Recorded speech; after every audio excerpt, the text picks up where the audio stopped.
E se eles me chamarem de velho? E se eles acharem que eu sou incapaz? E se me olharem diferente? Não dê ouvidos ao preconceito.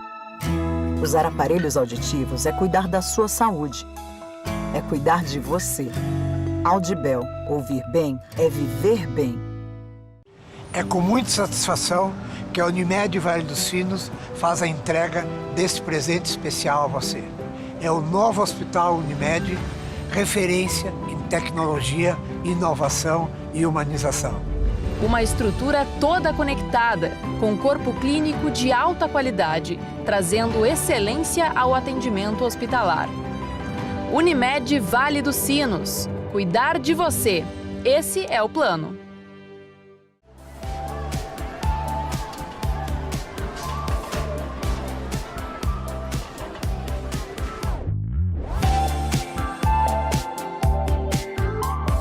Olá, tudo bem? Estamos começando mais um programa Pergunte ao Doutor aqui na nossa Vale TV, canais 6 e 14 da NET e nas plataformas digitais. Como vocês sabem, eu tenho falado, saúde não é brincadeira.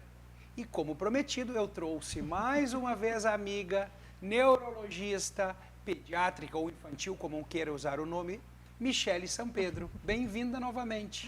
Muito obrigada. Estamos aqui agora para um assunto que tem sido muito falado e pedido para trazer mais aqui no programa. Como pouco tempo atrás eu já trouxe o Tiago Serafim, meu amigo, que é pai de criança autista, e ele esboçou o outro lado, não o lado investigativo da coisa, o lado sentimental. Mesmo sendo médico, ele abordou também o tema por ser o pai, o estar no outro lado. Michele, vamos falar hoje então aqui para as pessoas temas que eu acho muito importante. E é um tema completamente multidisciplinar, porque eu vou começar falando do atraso do desenvolvimento da fala, que tem muito a ver com a audição. E isso tem uma relação muito afinco, 3, 4, pode ser o pediatra junto, especialidades. O otorrino, não tem ordem de quem é melhor ou não. O fonoaudiólogo, o pediatra entrando junto e o neurologista infantil. Isso aí é uma coisa que a gente precisa caminhar de mãos dadas, porque às vezes dar bobeira nessa idade, nesse desenvolvimento do córtex cerebral, é tempo perdido. Exatamente. Então, já dei a abertura aqui, que nós vamos falar de desenvolvimento de fala e logo o seguinte, nós vamos tentar falar um pouquinho de autismo, sabe? Se a gente conseguir no tempo do programa falar. Então, eu já falei aqui, ó, eu tenho as perguntinhas aqui para a gente não se perder. Então, quais profissionais os pais devem procurar quando perceberem que a criança está com desenvolvimento atrasado para fala ou que não está escutando as coisas direito? Eu acho que tu falou tudo, assim, não tem uma ordem de importância, né? Quando tem o atraso, tem que procurar ajuda, né? E aí eu sempre digo que, meu ponto de vista, assim, o pediatra tem um papel fundamental, porque normalmente as mães buscam, né, o pediatra. É o primeiro, na verdade. Vamos enaltecer os pediatras, então, que tu é também, que eu acho que a primeira pessoa, o cara que é o alerta, o start do negócio tem que estar no pediatra. E isso é uma coisa que eu também sempre comento, assim, o pediatra, ele tem que ser o amigo dos pais, né, porque é para quem tu vai te direcionar quando tu tiveres alguma dúvida. Né? Às vezes a própria escola também, dependendo da idade que a criança entra, acaba sinalizando para os pais essa questão do atraso, mas o pediatra normalmente é quem está na linha de frente, é quem vai te encaminhar primeiro, né? E aí que tá, esse encaminhamento, essa ordem, não tem uma ordem de quem é mais importante, a questão é, atrasou, vamos ver o motivo. Então, Michele, eu vou pegar, gente, eu vou conversar um pouco mais, porque é da nossa área, a gente divide pacientes nesse atraso de desenvolvimento de fala. Então, hoje vai ser um programa mais bate-papo do que entrevista, porque até a pedido das pessoas que a gente fale mais sobre autismo. Eu acho que é importante salientar e que é importante para os nossos colegas pediatras, porque a otite silenciosa, otite silente que a gente chama, ou até mesmo a secretora com secreção hialina, apresenta um importante marco no atraso de desenvolvimento da fala, de uma coisa talvez simples de ser resolvida. Sim. Eu normalmente comento com os pais, até a questão da cirúrgica, né? Que às vezes muitos não querem fazer porque tem medo, que a criança que está com a fala, em aquisição de fala... Aprendendo a falar, né? recebendo informação para Exatamente. desenvolver. E mesmo que seja assim, mas é um ouvido só, o outro tá bom, não importa. Não está desenvolvendo um ou lado assim, do cérebro. ou assim, né? Não está desenvolvendo um lado. É como se estivesse embaixo d'água, Do né? córtex auditivo. Me corrige se eu estiver errado, Sim, mas é é como embaixo se tu d'água. estivesse ouvindo assim. Então, assim, como que uma criança, em aquisição de fala, que ela precisa aprender, vai ter problema no ouvido? Como ela vai Complicado, aprender a falar né? certo Exatamente. se o ouvido está abafado? Exatamente. É difícil, né, chegar a essa informação correta. É. E muitas as trocas, né, e os atrasos de desenvolvimento de fala estão relacionados com as otites silenciosas.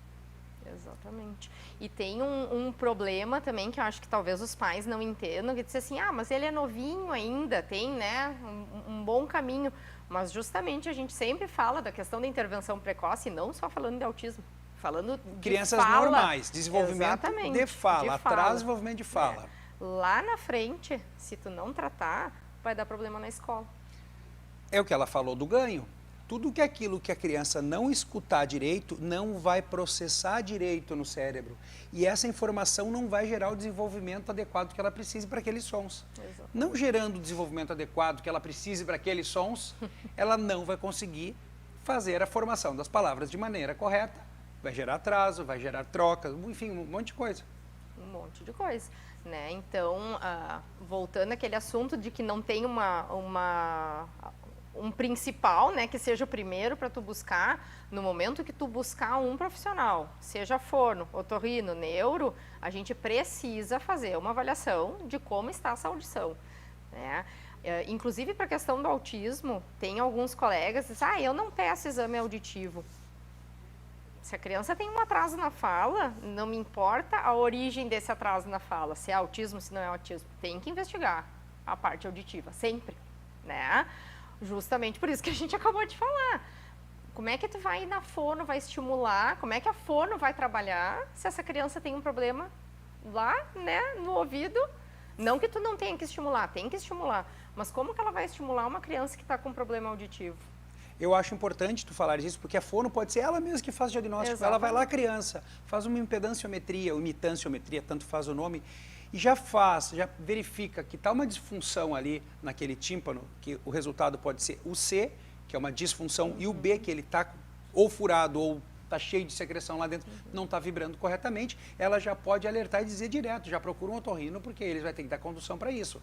Isso é um caminho legal, mas eu tenho visto, e também não critico as fonoaudiólogas que começam a fazer terapia porque vem uma criança já indicada, encaminhada de um médico para fazer.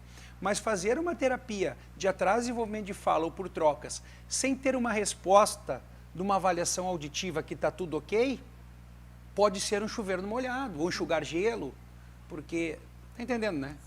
Exatamente. Isso é para as pessoas entenderem. Então, a avaliação auditiva, tu está aí para me dizer, é tanto quanto importante para o otorrino, para o neuroinfantil, para a fonoaudióloga e para o pediatra, para dar uma resposta melhor para os pais. Exatamente. Eu sempre peço.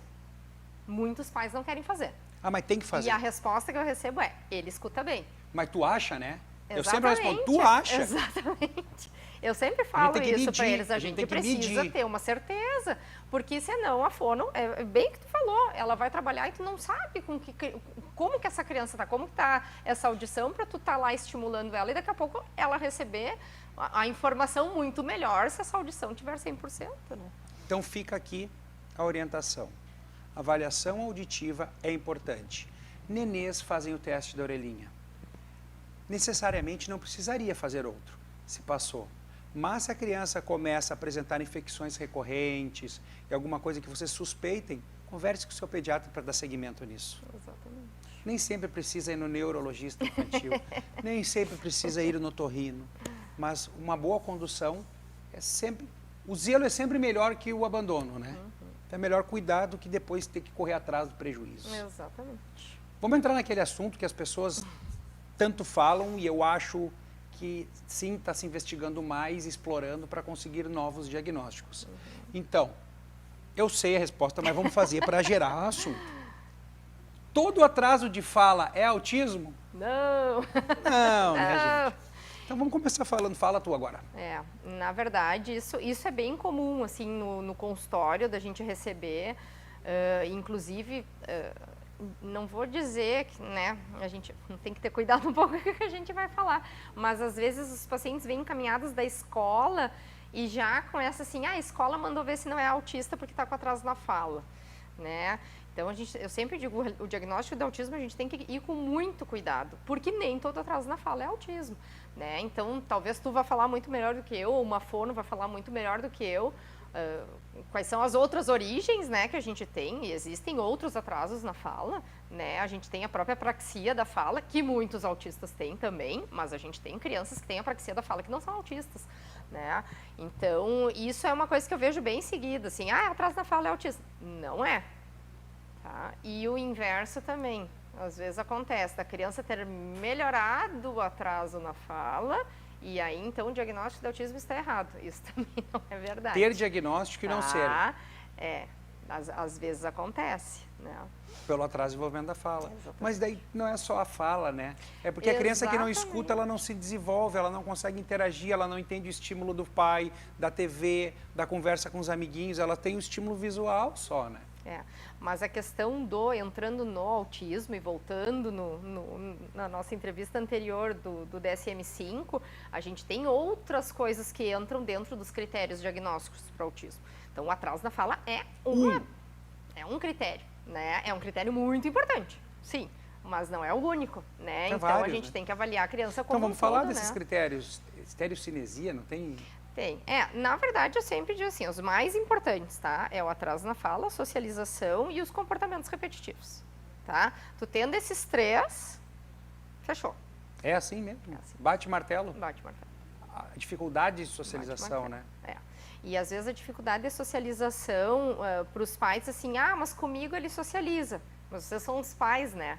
A gente sempre tem que avaliar a criança num grande grupo e na sociedade dela, que é a escola, né, que são as crianças da mesma idade, porque às vezes tem crianças que elas socializam muito bem com adultos e não socializam com crianças da sua idade, né, da sua faixa etária. Isso é uma dificuldade de socialização, né? Então também entra dentro de uma avaliação. Voltando um pouco na nossa outra entrevista, quando a gente fica com muita dificuldade, a gente acaba encaminhando para fazer o neuropsicodiagnóstico, né? Mas tendo esses 3 pontos que são os mais importantes, a gente já fecha. Muito bem. Sobre o autismo, vamos entrar nesse assunto então tão falado. Tu achas que hoje estão nascendo mais crianças autistas ou está sendo realizado mais diagnósticos? Estão sendo. Os dois. Tu acha que são os dois? Os dois. Mas existe talvez algum critério para ter vindo mais crianças autistas no mundo? Na verdade, uma das questões, tá, que às vezes a gente não se dá conta, poluição, alimentação, agrotóxico, que são coisas que a gente tem um convívio talvez muito maior. Eu brinco com os pais assim, provavelmente a tua mãe não comia McDonald's. Olha eu fazendo propaganda, né? Hambúrguer, mas, assim, hambúrguer industrializado. Industrializado, né? Então, com aditivos químicos e conservantes e produtos com conservantes, hormônios, comida congelada, essas coisas não tinham antigamente, né? Então a gente tem hoje alimentos que são processados e a gente sabe a questão dos agrotóxicos também. Antigamente não tinha tanta coisa, mas não mas tanto, menos maléficos. Exatamente, né? Então a gente está exposto a tudo isso. Porque as pragas também se desenvolveram e são mais resistentes. Exatamente. Nós estamos expostos e a nossa genética acaba se modificando com isso. Uma outra questão muito importante e que não é só culpa da mulher, é culpa do homem também. Hoje a gente sabe, né? Nós estamos virando pais mais velhos. Sim. Né? Antigamente, os nossos pais, se a gente conversar com os nossos pais, eles tiveram filhos muito mais novos do que nós, né? Então, se botava muito a culpa na mulher, né? Que a mulher não pode ter filhos, né? Depois dos 35, 40, porque tem um risco. Não é só a mulher. Mais velhos. Mas não é só a mulher, né? O homem também, tá? Então, essa questão da genética é dos dois, né? Então, os pais mais velhos, eles têm uma predisposição maior. A própria questão dos prematuros, que a gente estava falando no outro programa, também, né? Hoje os prematuros sobrevivem, né? Na época dos nossos pais, se nasciam prematura, era muito difícil uma criança prematura sobreviver, porque não tinha toda a tecnologia que tem hoje, não tinha todas as medicações, né, que a gente tem.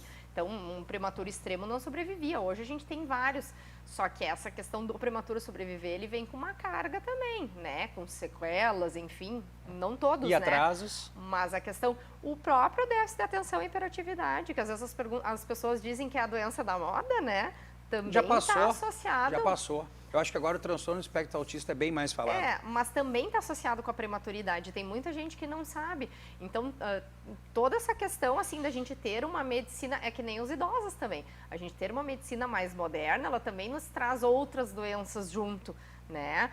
E a questão, a gente também tem um aprendizado maior e a gente também tem testes melhores hoje, né? Tanto essa parte do neuropsicodiagnóstico quanto a parte genética, aumentou muito, né? Sim, dá para estratificar melhor os cromossomos e procurar algumas alterações. Exatamente. Então, a gente está com uma medicina hoje muito diferente do que era antigamente, né? E vamos de novo voltar na questão dos diagnósticos. Tem muito adulto fazendo diagnóstico, né?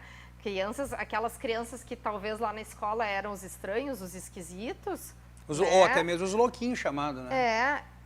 Né, por um preconceito e tem uma outra questão que eu tenho falado muito, os pais estão mais interessados em buscar diagnósticos também. Os pais pedem, eles querem ter uma resposta. Antigamente não tinha muito essa questão. Às vezes, e eu já atendi no interior, tive pacientes assim, nunca o pai e a mãe foram atrás porque a gente mora muito no interior. Então, às vezes as pessoas não buscavam isso porque era difícil o acesso. Pela ignorância, né, das pessoas. E ignorância, gente, não é uma palavra agressiva, é a falta de conhecimento. E por dificuldade de acesso também, que hoje está bem melhor, né? Então, acho que tem um somatório de coisas aí, que é essa questão do diagnóstico do autismo, mas óbvio que também tem a parte genética que está diferente, né? Mas para a gente ter esse número tão crescente, a perspectiva é que tenha mais, né? Mais o quê? Mais autistas. Só autista? Será que os pais mais velhos não vai ter mais síndrome de Down também? Provavelmente. É que eu digo, quando a gente se especializa, a gente fica muito preso dentro da nossa área, né? Se tu conversar com um ginecologista, pergunta para eles o que eles estão vendo de câncer de mama hoje em mulheres jovens, que não tinha antigamente também. Por hormônios, talvez. Por alimentação. Também tem essa questão genética. Também tem essa parte do ambiente, a parte dos agrotóxicos, a parte da poluição também está envolvida nisso. Que antigamente, eu não vou dizer nem tanto antigamente, porque não é a minha área, não posso falar com propriedade. Há anos atrás, mas talvez que nem nós, assim, eu posso te dizer, eu tô 12 anos trabalhando, há 5 anos atrás, começou mais esse movimento, assim. Eu não atendia tanto autista quanto eu atendo hoje. Vou chamar nosso intervalo, voltamos em breve. Até logo. É com muita satisfação que a Unimed Vale dos Sinos faz a entrega deste presente especial a você. É o novo Hospital Unimed, referência em tecnologia, inovação e humanização. Uma estrutura toda conectada, com corpo clínico de alta qualidade, trazendo excelência ao atendimento hospitalar. Unimed Vale dos Sinos. Cuidar de você. Esse é o plano.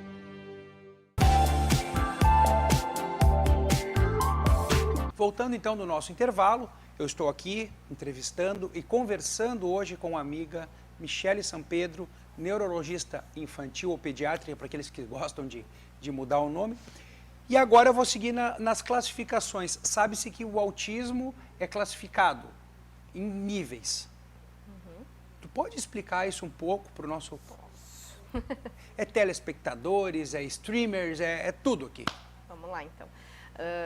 Antigamente, né, não tão antigamente, mas a gente classificava como leve, moderado e grave ou severo, né? Hoje a gente fala em nível 1, 2 e 3. E eu acho que talvez vá modificar ainda mais essa classificação, tá? Pelo que estão falando, não posso falar nada, porque não sou eu que faço, né? Modificar de aumentar para o grau 4? Acho que sim. Acho que vai estratificar mais, né? Dentro do nível 1 mais, e a gente sabe, né? Tanto que antigamente a gente falava muito assim de autismo, transtorno global do desenvolvimento, o Asperger, né? O Asperger. Hoje a gente fala em TEA, né? Que é transtorno do espectro autista. E essa questão de falar em espectro é justamente isso, né? Dentro do nível 1, dentro do nível 2, dentro do nível 3, Pode ser estratificados também. Exatamente, tu tem diferentes sinais e sintomas, né? Às vezes os pais falam, mas o meu não faz isso. Não, ele não vai deixar de ser autista por ele não fazer uma coisa que o vizinho ali faz, né? E às vezes pode estar classificado dentro do mesmo nível e eles serem diferentes, né? A classificação do nível, a gente classifica pelo que o paciente consegue fazer dentro da sua faixa etária, o que ele não consegue fazer, para tu poder classificar. Então, o 1 seria o leve, o 2 o moderado e o 3, né, o grave ou severo, né? Então, por exemplo, quando a gente faz o diagnóstico de autismo, às vezes os pais perguntam, mas é leve. Tendo atraso na fala, uma criança de 2, 3, 4 anos que tu tá fazendo diagnóstico, tem atraso na fala, tu não pode classificar como leve. Porque ela tem um atraso. Ela precisa da fala para se comunicar, ela precisa da fala para socializar, né? Então, tu não pode botar ela no nível 1, mesmo que ela não tenha outras características, como agressividade, né? Mas que difícil isso, né? Um transtorno global de desenvolvimento, um atraso global de desenvolvimento, para confundir com autismo tipo 1 ou classe 1, é complicado. É bem complicado, por isso que às vezes a gente também, né, tem as nossas dificuldades. Mas tem que esperar um tempo, talvez, para bater martelo. Às vezes sim, né, e claro, por isso que eu digo que às vezes a gente lança mão de alguns, né, testes para poder nos auxiliar, nem sempre é tão fácil de fazer o diagnóstico, né. E não pode ser sequelas de hipóxia neonatal, alguma coisinha ou outra aqui? Pode. Que também confunde, né? Pode. Antigamente também se classificava em autismo primário e secundário, né? Quando não tinha ainda essa questão da classificação, da gente dizer que a origem do autismo é genética, né? A gente classificava em primário e secundário. O que era o primário? O primário é quando tu não tinha uma explicação, né? E o secundário eram esses, os prematuros que tinham tido sangramento, as crianças que tinham tido falta de oxigênio no parto, as malformações cerebrais, as síndromes genéticas. Então, todos esses eles entravam no autismo secundário, né? Hoje essa classificação também está meio, digamos, fora de moda. Sim, seriam sequelas da doença primária, não seriam autismo. Exatamente, que é o que eu digo assim, tu não sabe se essa criança não tivesse, por exemplo, um prematuro, se ele não tivesse nascido prematuro e não tivesse uma lesão cerebral, ele seria autista? Não tem como saber, né? Mas isso a gente classificava como autismo secundário, porque tu achava um motivo, né? Tu tinha um motivo para essa criança ser autista. Hoje a gente não fala mais nisso. Não tem como saber, né? Até porque tem a questão genética, né? Que a maioria, né, dos autistas hoje tem essa questão genética. E está se investigando? Estão investigando? Sim. É genoma, né? Eu encaminho 100%, tá? A gente tem uma recomendação, não é uma obrigação, né? Mas existe uma recomendação da Sociedade Brasileira de Neurologia Infantil de seguir um protocolo, tá? E não é nem no diagnóstico, é na suspeita. Então, quando se suspeita de autismo, o que tu tem que investigar? A audição, que a gente estava falando, ressonância, para ver se tem alguma coisa que poderia ter causado, e a genética, tá? Então, a genética ela é muito importante e, claro, alguns pais não querem fazer, né? Porque tem essa questão assim, se é genético é meu, né? Eu vou ser culpado, como que vai ficar a minha cabeça com isso? E não é, às vezes é lá na hora de se formar o embrião, né, que dá um problema genético, não necessariamente que seja culpa do pai ou da mãe, né? Até nessa questão que a gente estava falando mesmo da faixa etária dos pais, às vezes também é na formação do embrião, né, que dá problema. Então, eu sempre encaminho, nem todo mundo faz, né? E eu tenho tido no consultório, eu digo que eu não sei se sou só eu, às vezes conversando com os colegas também a gente vê, mas assim, muitos diagnósticos genéticos que antes não tinham. E por causa dessa questão dos exames estarem mais modernos também, né? Então, a gente tem, a genética hoje, ela deu um salto muito grande e, infelizmente, o genoma, a gente ainda tem é uma tecnologia que são para poucos, né? São poucas pessoas que sabem ler este exame, mas é uma coisa que está, né? A gente tem o exoma, que é um pouquinho menos, né, que não é a avaliação de todos os genes, mas é quase todos. Então, eles conseguem detectar pelo exoma, né, essas alterações genéticas, mas mesmo assim, quando a gente tiver maior acesso ao genoma, certamente o diagnóstico vai ser muito mais frequente, né? Por que, então, fazer uma avaliação genética nas crianças autistas? Agora eu botei a pergunta pontual para. A gente encaminha para a gente também poder entender um pouquinho, né? Ou Acho é para que poder só bater o martelo? Por estudo, não. Isso não. Isso a gente faz no diagnóstico clínico, né? Sim. Na verdade, o genético é que é para a gente poder estudar e entender melhor, né? Até a longo prazo, o que isso vai, né? Daqui a pouco tu tem uma alteração genética que vai te causar um autismo, mas lá na frente vai te dar um problema cardíaco. E aí tu pode fazer uma prevenção, né? Então também é uma medicina preventiva, né? Mas no sentido assim, por exemplo, se tu tem um primeiro filho autista, eu quero ter outro filho, né? Apesar da gente saber das porcentagens que esses pais podem ter, e depende, né, se é menina, se é menino, qual é a predisposição, né, a probabilidade de ter. Se tu tiver um diagnóstico genético, tu consegue ser mais certeiro nisso, né, de tu saber se o teu próximo filho vai ser. E outra questão... Mas para evitar ou para fazer um planejamento genético para a próxima criança? Também para fazer um planejamento, né? Aí isso fica para cada família decidir, né?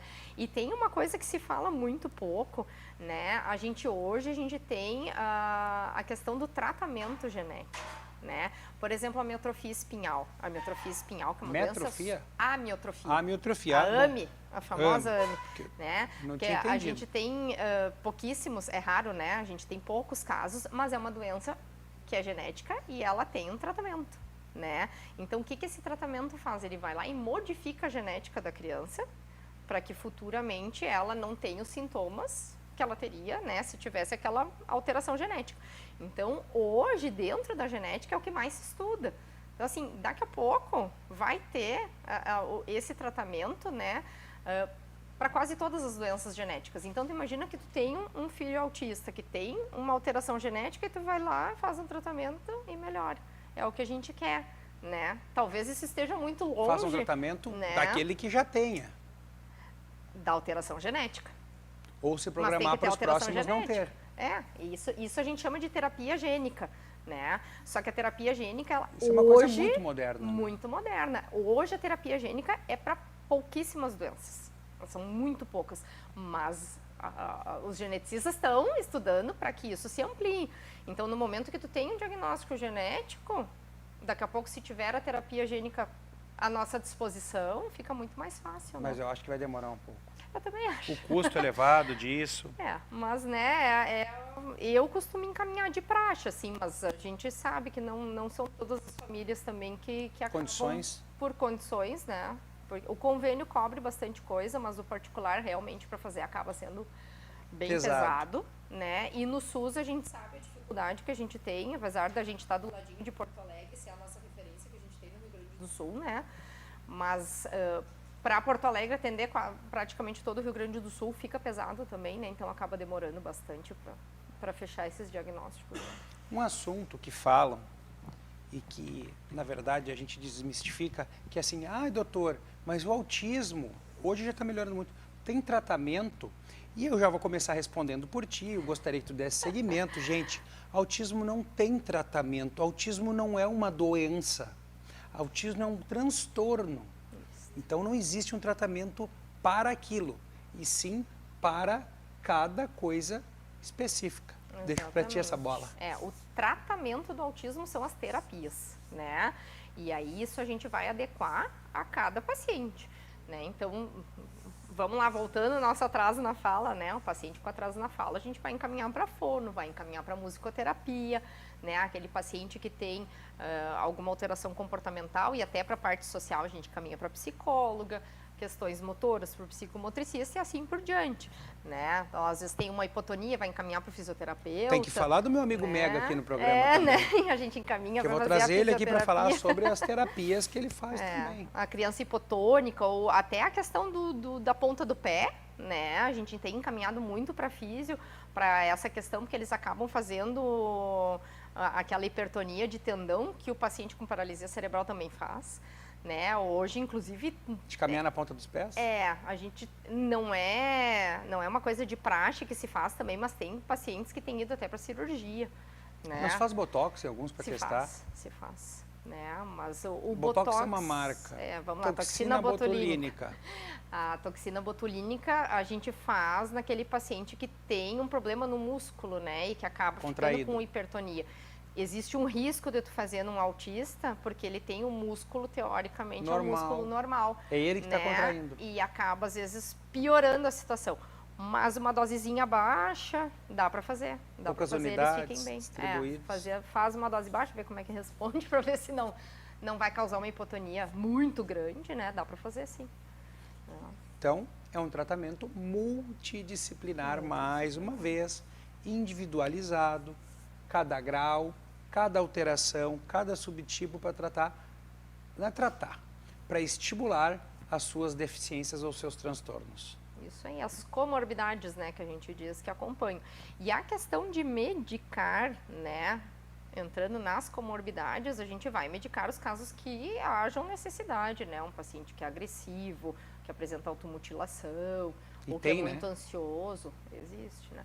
E a maioria dos pacientes que não falam, voltando na fala, né, são os que a gente vê com maior frequência. 2 ou 3. 2 ou 3. Não que o nível 1 tu não vai medicar, né? Eu digo de mutilação. Mas a questão do comportamento, assim, a gente vê bastante o nível 2, nível 3, que, né, o nível 3 normalmente é o não verbal, né? Mas até no próprio nível 2, que tem um atraso de fala, que a questão da comunicação incomoda muito eles, né? O não conseguir se comunicar. E isso acaba... Eles se irritam, né? Se irritam muito. E acaba, né, tendo questões comportamentais bem importantes. Sim. Agressividade, automutilação. Ansiedade. Ansiedade. E a escola, hein? Onde a escola pode ajudar nesse contexto todo? Então, a gente começou falando da escola também, que pode ser importante no atraso de desenvolvimento de fala, mas relacionado ao autismo, hein?